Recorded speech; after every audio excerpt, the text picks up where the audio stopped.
தேவ்கட் அப்படிங்கிற ஒரு கிராமத்துல ரெண்டு விவசாயிகள் இருந்தாங்க. லக்கன் அப்புறம் ஹரியா. கடவுளே, நான் இன்னையிலிருந்து மறுபடியும் விளைச்சல ஆரம்பிக்க போறேன். தயவு செஞ்சு நீங்க உங்களோட ஆசீர்வாதத்தை எப்பவுமே எங்களுக்கு கொடுங்க. கடவுளே, போன வருஷத்தை விட இந்த வருஷம் எனக்கு விளைச்சல கொஞ்சம் அதிகமா கொடுங்க. ரெண்டு பேரோட வயலும் பக்கத்துல இருந்தது. அப்புறம் ரெண்டு பேரும் நெல்லதான் விளைஞ்சிட்டு இருந்தாங்க. அப்புறம் ரெண்டு பேரோட வயல்லையும் ஒரே மாதிரி அப்புறம் சமமாவும் விளைஞ்சிட்டு இருந்தது. ரெண்டு பேரும் காலையில ஆரம்பிச்சு பொழுது சாயிற வரைக்கும் கஷ்டப்பட்டு வேலை செஞ்சாங்க. அப்புறம் மழையும் அவங்க ரெண்டு பேரோட வயலுக்கும் சமமா தான் வந்துட்டு இருந்தது. அப்புறம் அந்த விளைச்சலையெல்லாம் வித்து ரெண்டு பேருக்கும் ஒரே அளவுக்கு தான் பணமும் வந்துட்டு இருந்தது. ஆனா அவங்க ரெண்டு பேருக்கும் கிடைக்கிற அந்த சந்தோஷம் ரொம்பவே வேறையா இருந்தது. ஹரியா அவரு விளைஞ்ச அந்த விளைச்சலையெல்லாம் வித்து அவருக்கு கிடைக்கிற பணத்துல அவரு சந்தோஷமா இருந்தாரு. கடவுளே, உங்களுக்கு கோடான கோடி நன்றிகள். இந்த மாதிரி என்னோட வயலை எப்பவுமே பசுமையா வச்சிருக்க உதவி பண்ணுங்க. அப்புறம் நிறைய பணத்தையும் நிறைய தானியங்களையும் கொடுத்து எனக்கு உதவி பண்ணுங்க. ஆனா லக்கனுக்கு இத நினைச்சு கொஞ்சம் கூட சந்தோஷம் இருக்கல. அவருக்கு இன்னும் அதிகமா பணம் தேவை இருந்தது. என்னது இது? இந்த தடவை எனக்கு இவ்ளோ கம்மியான பணமா? இப்படியே விளைச்சல் கம்மியாவே வந்துட்டு இருந்தா நான் எப்போ பெரிய பணக்காரன் ஆகிறது? நான் எப்போ ஒரு பெரிய வீட்ல வாழ்றது? கடவுளே, எனக்கு நீங்க ஏன் எந்த ஒரு உதவியுமே பண்றது இல்ல? ஒரு பக்கம் ஹரியா ரொம்ப சந்தோஷமா இருந்தாங்க. இன்னொரு பக்கம் லக்கனுக்கு சந்தோஷமே இருக்கல. அப்புறம் அப்படியே நாள் கடந்து போகுது. அப்புறம் மறுபடியும் அவங்க விளைச்சல ஆரம்பிச்சாங்க. சில மாசத்துக்கு அவங்க ரொம்ப கஷ்டப்பட்டு வேலை செஞ்சாங்க. மழையும் வந்தது. அப்புறம் அவங்களோட விளைச்சலும் நல்லா விளைஞ்சது. அவங்க விதைச்ச நெல் நல்லா விளைஞ்சு வந்ததை பார்த்து ஹரியா இத பார்த்து ரொம்பவே சந்தோஷப்படுறாரு. கடவுளே, எனக்கு எப்பவுமே இந்த மாதிரி நல்ல விளைச்சலை கொடுங்க. உங்களோட ஆசீர்வாதம் எப்பவுமே என் மேல இருக்கட்டும் கடவுளே. ஆனா லக்கனோட மனசுல வேற ஒரு விஷயம் ஓடிட்டு இருந்தது. என்ன, இந்த தடவையும் எனக்கு கம்மியான பணம் தான் கிடைக்குமா? எனக்கு நிறைய பணம் கிடைக்கணும்னா நான் இப்ப என்னதான் பண்றது? நான் கண்டிப்பா ஏதாவது ஒண்ணு யோசிச்சே ஆகணும். லக்கன் பணத்தை அதிகரிக்கிறதுக்கான வழியை யோசிச்சுட்டு இருந்தாரு. அப்புறம் ஒரு நாள் சாயந்தரம் அவரோட வயல ரொம்ப கவலைப்பட்டுக்கிட்டு நடந்துட்டு இருந்தாரு. இப்போ அறுவடை பண்றதுக்கு நிறைய நேரம் பாக்கி இல்ல.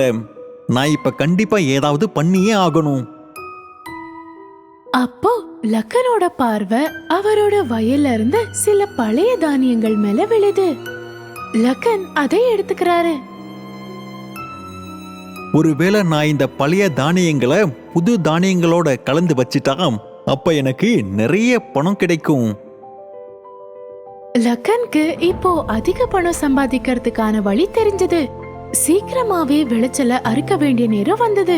லக்கன் அப்புறம் ஹரியா ரெண்டு பேரும் எல்லா விளைச்சலையும் அறுத்தாங்க. இந்த விளைச்சலை விக்கிறதுக்கு நாம நாளைக்கு போகலாம். ஆமாம்பா, போகலாம்.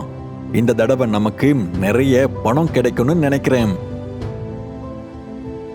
எல்லா தடவையும் ரெண்டு பேரும் ஒரே நேரத்துல தான் மூட்டை கட்டுவாங்க. ஆனா இந்த தடவை லக்கன் அவரோட மூட்டைய கட்டவே இல்ல.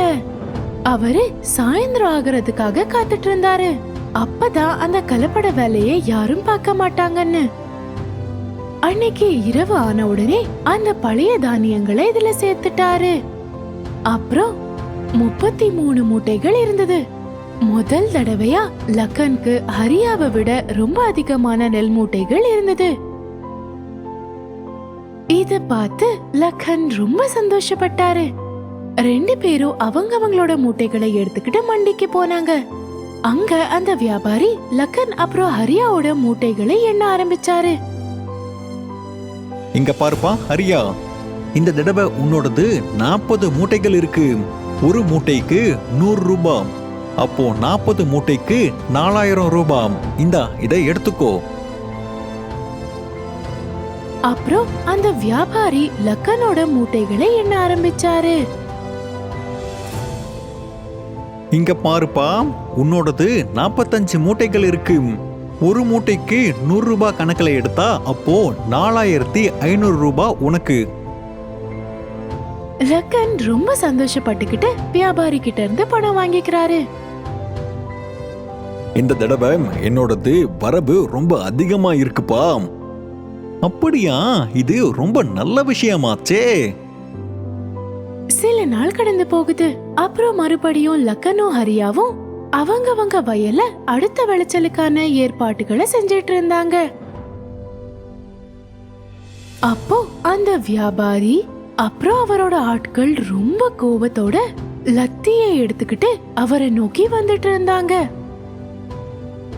லக்கனுக்கு இத பார்த்து புரிஞ்சிடுது, ஏதோ தப்பா நடந்திருக்குன்னு. அந்த வியாபாரி ரொம்ப கோபத்தோட லக்கன் கிட்ட கேக்குறாரு, என்ன பார்த்தா உனக்கு என்ன முட்டாள் மாதிரி தெரியுதா? நீ எனக்கு கெட்டுப்போன தானியங்களை வித்திருக்க.